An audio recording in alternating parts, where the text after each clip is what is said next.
So here we are. I've stripped the filler from the side of the bulkhead, from the side of the body, and it's revealed all these holes, which is exactly what I was expecting, because that's why the filler was on there. The filler was on there. These holes have come about because of the steel bars that used to run along the side of the body. Also along the top of here, it's gone through as well.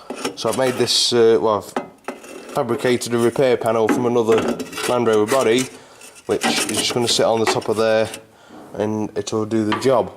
Now it's not gone through at the back. You can see where the steel bars was putted through, and all of that is quite solid. But if we just have a look down inside the cubby box, you can see where they went, and all of that appears to be quite solid, apart from that bit in the corner, which is nothing to worry about. So same thing on this side. This is it before it's been stripped. Again, you can see the holes, all nice and solid, no nesties in place. Again, this is before it's been stripped. This has just been me piddling away at it with a screwdriver from time to time, and then you can see that the filler breaks off and actually brings the aluminium off with it. So I think the best thing to do is to get all the filler off and then assess the situation. So the again, down here, holes on the top. When we rebuild this, that aluminium angle iron there is going to be cut, and that'll replace the steel bars which are down there. There's 4 of them, 2 on every corner. Whilst I've got the grinder out, we also noticed this patch down here, which obviously had quite a number of different knocks, or it could have been just one big one and it's been bashed back into shape. It was quite bad in the sense that I thought it was a lot worse than what it was. It was actually the filler that had cracked. So the best thing I can think we can do is go back to bare metal and start layering the filler back on again. The trouble is when you're dealing with a vehicle like this that was repaired many years ago, that it's been stood outside all that time, and it obviously has deteriorated. So to get the best job, in my eyes, it's best to start on a blank canvas. Like that. So what we're getting there slowly, I think. It might be another couple of years yet, but anyway, it's slowly looking better. So regarding stripping this tub down, to be quite honest with you, I forgot where I've got to with this now, because I'm just not in the mood at the minute. We've taken off all the steel bracketry that would be on the tub, apart from that bit there which I've just seen. That bit and a bit that would go down to beneath that, like here. So you're talking them 2 holes and them 2. That will be for a side mounted aerial. But like I say, I doubt this was ever fitted for radio. It has got a 24 volt power takeoff. It's currently not fitted. I've took it off at the back. No, it's not. That's the 24 volt power takeoff. I'm pretty sure it is. So whether there was fitted to vehicles anyway, I don't know. There's no record of this thing ever being fitted with 24 volt electrics. Got that light to come off, but I'm thinking of leaving these in because we can paint round them. And then the next job after it's been stripped, we've got all these skid plates off, whatever you want to call them. Then they can we can start cleaning down and painting this back end. So everything that's coming off is going inside this tray here. It's got nuts and bolts in and whatever, and all the brackets that I'm taking off. This contraption here, I do not have a clue what it's for. It's a Lucas relay, I assume. It's a 33335B. Whatever that is, I ain't got a clue. But it could be. It was obviously fitted to this vehicle when it was adapted to do what it did in its later life. I know it's had a battery in here for what you would use when you tow in a caravan, leisure battery if you want to call it that. And then these wires here seem to marry up with the wires that's down there. So what exactly it was, I don't know, but some sort of split charging system, I assume. But again, no sign of any 24 volt electrics around here. Right, so I've just fitted one of the new aluminium strengthener brackets in place.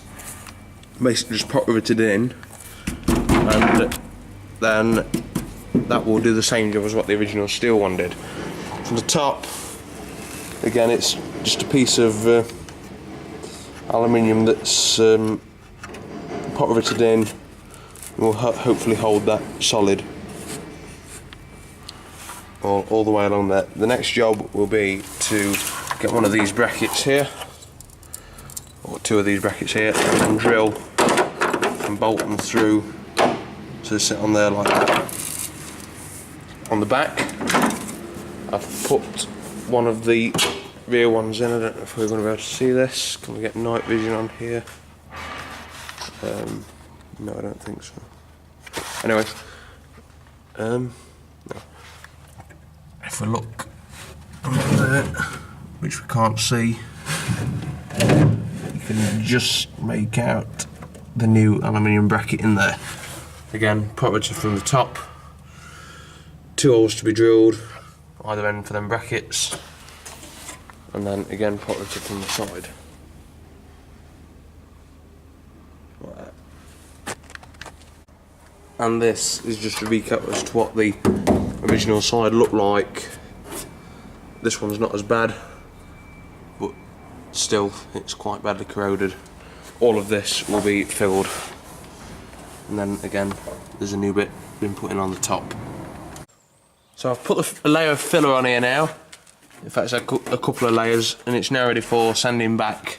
I've cocked up a bit on this side because it's not turned out as neat as the other side.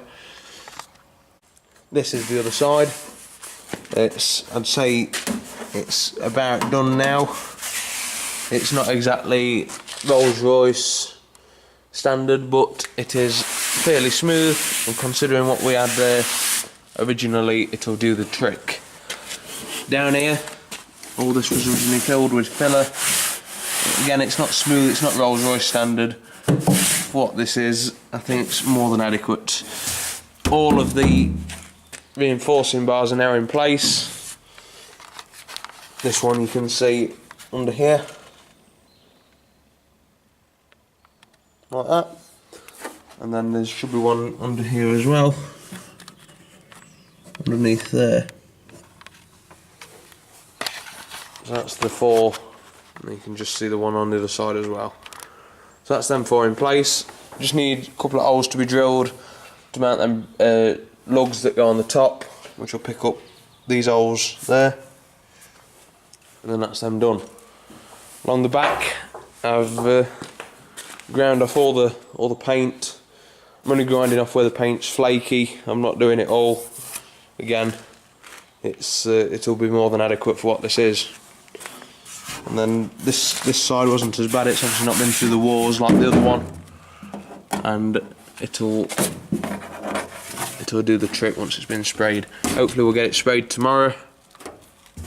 At least get the whole thing primed. I don't know whether we'll get it painted green or not, I don't know. But we just need to clean the inside up a bit, and then she'll be good to go, I think.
So I've done the sanded the high spots off. It's a filed then. I've sanded the high spots off, and it's left me with all these great big ruts inside. If you look up closer, like that. So the next job is to put another layer of filler on to hide all them holes. That's the tripod just fell to bits. So put that in there, and the way we want to mix the filler is on the back of here. So I'm going to get me tub there, like that, take the lid off. Now I don't want too much for this, otherwise I'm going to waste it. And then this here, this is just a plastic, this is for filling. This is what a credit card, an old credit card will do just the same. Like that, just piddle all the bits off. Like that. So we've got something flat and smooth to work with.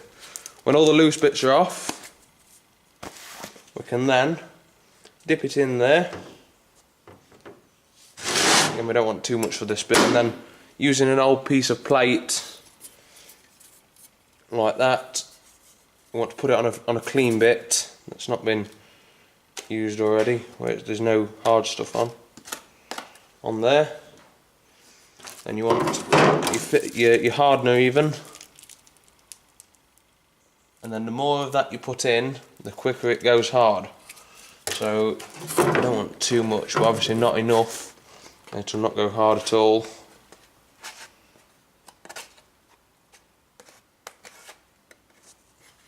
And then just mix it in like that until all the red is gone.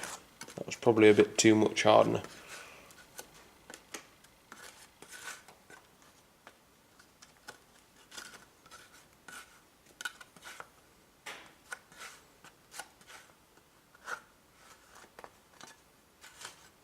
When we think we're ready, then we're going to move over there. Now I've got plenty of time, so there's no need to get excited and rush around.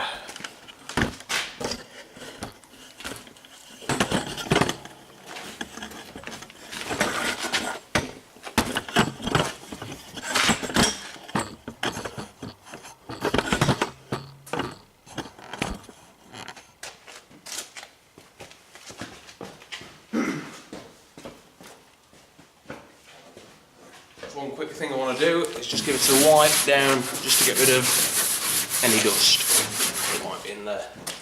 Right, so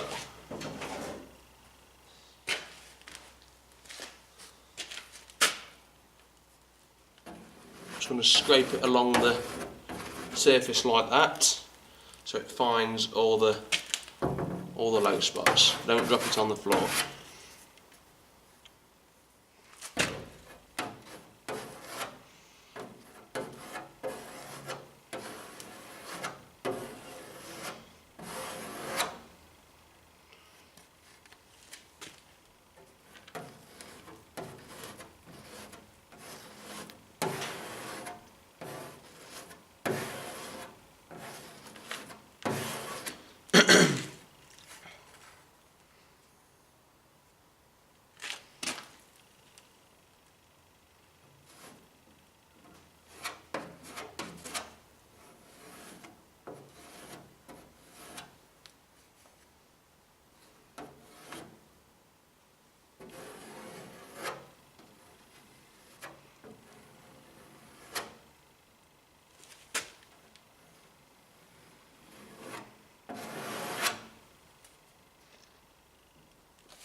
There's very little left on here now to play with, so just try and squeeze a bit in there if we can.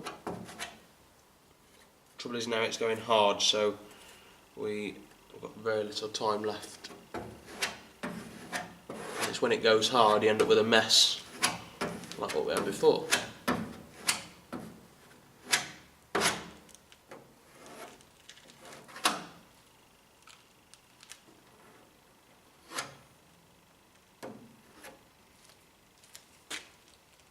I think that'll do. When you're done, just try and wipe as much of this off of your scraper as you can, just to keep that as clean as you can possibly have it. So we'll take this back over there, wait for it to dry, and then get on with the sanding again.